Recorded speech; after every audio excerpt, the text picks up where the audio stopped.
Properties of determinants का first properties of determinants में first property क्या है? अगर हम लोग एक मैट्रिक्स लेते हैं और उसका डिटर्मिनेंट फॉर्मेशन करते हैं, स्क्वायर मैट्रिक्स लेके डिटर्मिनेंट फॉर्मेशन करते हैं, तो उसका रो और कॉलम अगर ट्रांसपोज कर देते हैं, ट्रांसपोज ऑफ मैट्रिक्स हम लोगों ने किया, तो अगर ट्रांसपोज कर देते हैं तो जो मैट्रिक्स हम लोगों को मिलेगा उसका डिटर्मिनेंट निकालेंगे तो आंसर सेम आएगा। सो इट इज 1 2 3 4 5 6 7 8 9, इसका जो वैल्यू आएगा 1 2 3 4 5 6 7 8 9 का भी सेम वैल्यू। तो हम लोग रो और कॉलम को इंटरचेंज कर सकते हैं।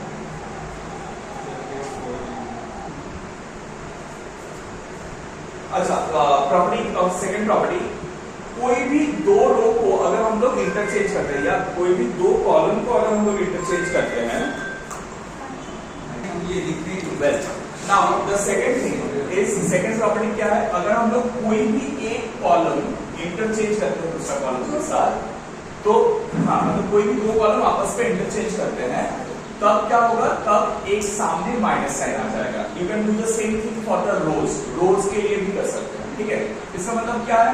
जैसे देखो यहाँ पर 1 2 3 4 5 6 7 8 9 है, तो 1 2 3 4 5 6 7 8 9,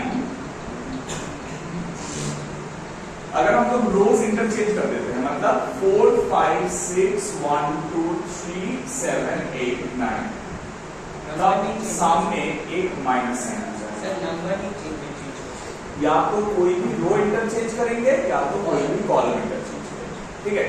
याद रखना, this interchange can be done only with the adjacent rows, adjacent row and column. तो अगर मान लो तुमको इसके साथ इसको कॉलम इंटरचेंज करना है, तो पहले इसके साथ एक बार इसको करना पड़ेगा, फिर जो आएगा इसके साथ इसको करना। हाँ, तो दो बार माइनस साइन होगा तो दैट विल बिकम प्लस। समझ में आया? सर अगर ये अभी किए है तो वो सेकंड रो को फिर फर्स्ट में लेके आएंगे तो हाँ, तो फिर से और एक बार माइनस हो जाएगा, तो माइनस माइनस प्लस हो जाएगा। Is that clear? ये रो कॉलम इंटरचेंजेस हम लोग कर सकते हैं, राइट? नेक्स्ट पॉइंट है, that is if all the elements of the row are multiplied by a number then the whole determinant is multiplied। मतलब अगर मान लो ये दिया हुआ है 1 2 3 4 5 6 7 8 9 and you want to multiply the whole thing with 3, पूरा determinant को किससे मल्टीप्लाई करना है? 3 से मल्टीप्लाई करना है। ये मैट्रिक्स से थोड़ा अलग है। मैट्रिक्स में क्या करते थे हम लोग? 3 से सबको मल्टीप्लाई कर देते थे, लेकिन यहाँ पर वो नहीं कर सकते। यहाँ पर कोई भी एक रो या एक कॉलम को सारा एलिमेंट लोग मल्टीप्लाई करेंगे, मतलब ऐसे 1 into 3 2 into 3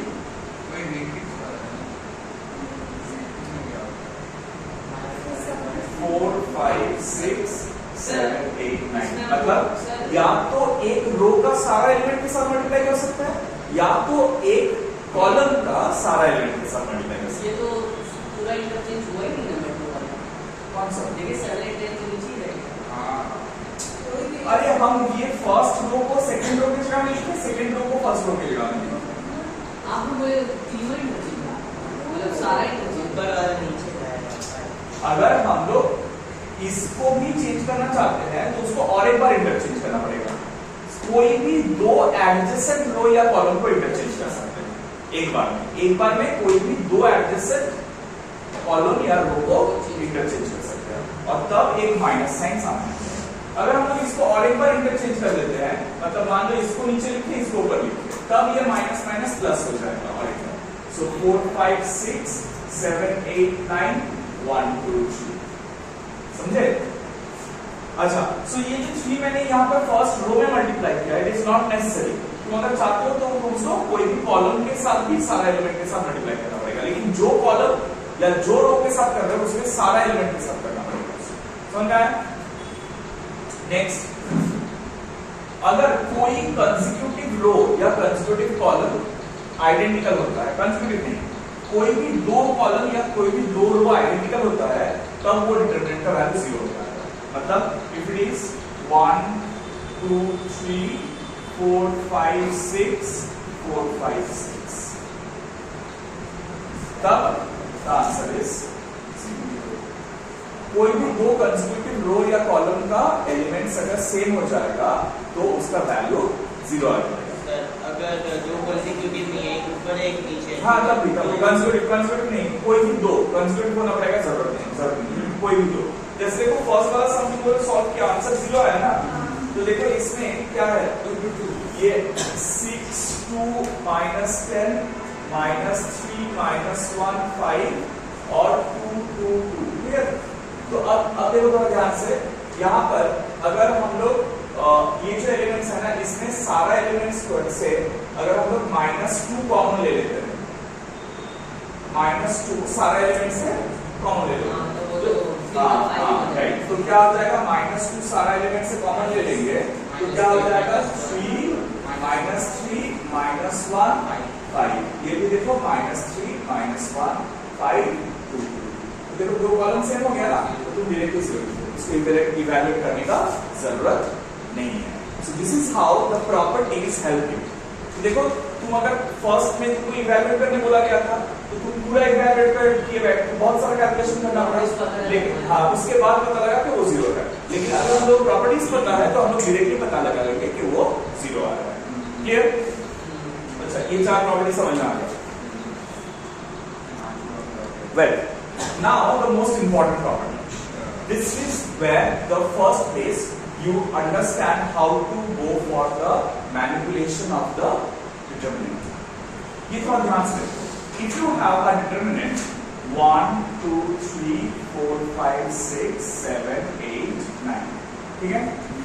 You can multiply or divide any one of the row with a particular number and then subtract or add with the next row or column and the determinant remains the same. मतलब मान लो एक example हम दे रहे हैं, ये first row है, so what am I saying, देखो क्या चेंज हम कर रहे हैं यहाँ पर, R1 डैश, मतलब R1 को हम लोग चेंज कर रहे हैं। कैसे चेंज कर रहे हैं, R1 को लिख रहे हैं R1 into 2 plus R2। मतलब ऐसे कोई भी एक नंबर को हम लोग कोई भी एक रो के साथ मल्टीप्लाई करके सेकेंड रो को ऐड या सब्ट्रैक्ट कर सकते हैं, उससे वो डिटरमिनेंट का कोई चेंजेस नहीं आता है। तो क्या हो जाएगा, देखो ये R1 फर्स्ट रो का एलिमेंट्स को क्या करेंगे हम लोग 2 से मल्टीप्लाई करेंगे और उसके साथ किसको जोड़ेंगे, R2 को। मतलब 1 into 2 2 plus 4 कितना आएगा 6, 2 into 2 4 plus 5 9, और फिर 2 into 3 6 plus 6 12, 4 5 6 7 8 9। तुम देखो, तुम इसका इवैल्यूएशन करोगे और इसका इवैल्यूएशन करोगे, the answer will come out with same, कोई चेंजेस नहीं होगा इसका। लास्ट रो के लिए हाँ कोई भी रो के लिए, उसमें प्लस क्या करेंगे, नहीं कुछ भी, मतलब ऐसा नहीं है तुमको प्लस करना ही पड़ेगा, जबरदस्ती नहीं है। तो मतलब R3 को अगर मान लो तुम R3 को चेंज कर रहे हो तो R3 डैश को तुम लिखो R3 प्लस R1। ऐसा नहीं है कि सिर्फ नीचे वाले पे ऐड कर सकते हैं, ऊपर वाला कोई रो को नीचे वाले से ऐड कर सकते हो। ऐसे करने की जरूरत नहीं है, मतलब इंटू 2 करना ही पड़ेगा, ऐसा जरूरी नहीं है। तुम इसके साथ इंटू 5 भी कर सकते हो। हाँ राइट, ये हम लोग कुछ भी मल्टीप्लाई या हाँ फ्रैक्शन में भी कर सकते हैं, मतलब इंटू 3/2 भी कर सकते हैं, ऐसे भी कर सकते हैं, या नेगेटिव फ्रैक्शन में भी कर सकते हैं। समझ में आया ना, मतलब कोई कांस्टेंट से हम लोग ऐड या मल्टीप्लाई करने के बाद दूसरा रो के साथ ऐड या सब्ट्रैक्शन कर सकते हैं। समझ में आया? देखो यहाँ पर 5th में दिया हुआ है, देखो 5th में दिया हुआ है कि अगर कोई वैल्यू के साथ, यहाँ पर देखो सेकेंड वाला जो कॉलम है उसके साथ थर्ड वाला कॉलम के साथ m मल्टीप्लाई करके ऐड किया हुआ है। समझ में आया ना? So even if you do this addition the answer will remain the same, कोई चेंज नहीं होगा। समझ में आया? और यही सबसे ज्यादा काम का है। So when we will be solving alternatively, ठीक है? नेक्स्ट वाला करते हैं। Well, now the last property, ये बहुत इंपॉर्टेंट है। देखो एक 6th प्रॉपर्टी, यहाँ पर हम लोग क्या कर रहे हैं, हम लोग we can break one determinant up into two determinants और add two determinants up into a single determinant. कैसे? अगर ऐसा रहता है कि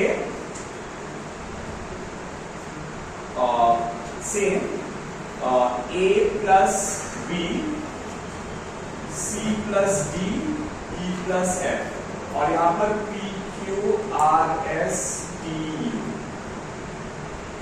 मतलब ये एक एक एलिमेंट्स है लेकिन बाकी दो एलिमेंट्स, बाकी जो डिटरमिनेंट का एलिमेंट्स है वो सेम।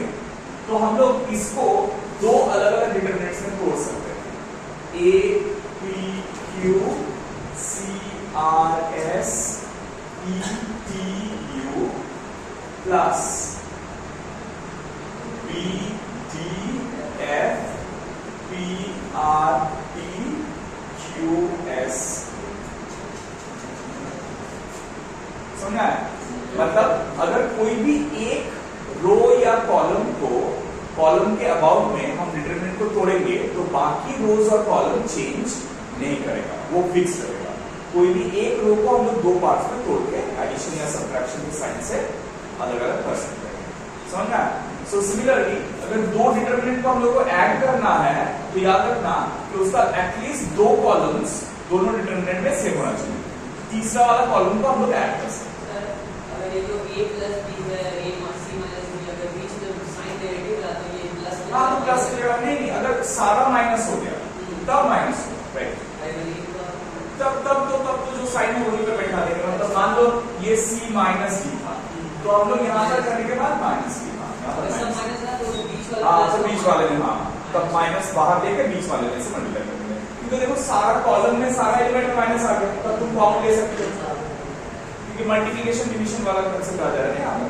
समझ आया? प्रॉपर्टीज, अगर प्रॉपर्टीज क्लियर, सम्स करेंगे तभी समझ में आएगा। ठीक है, 6 प्रॉपर्टीज बस।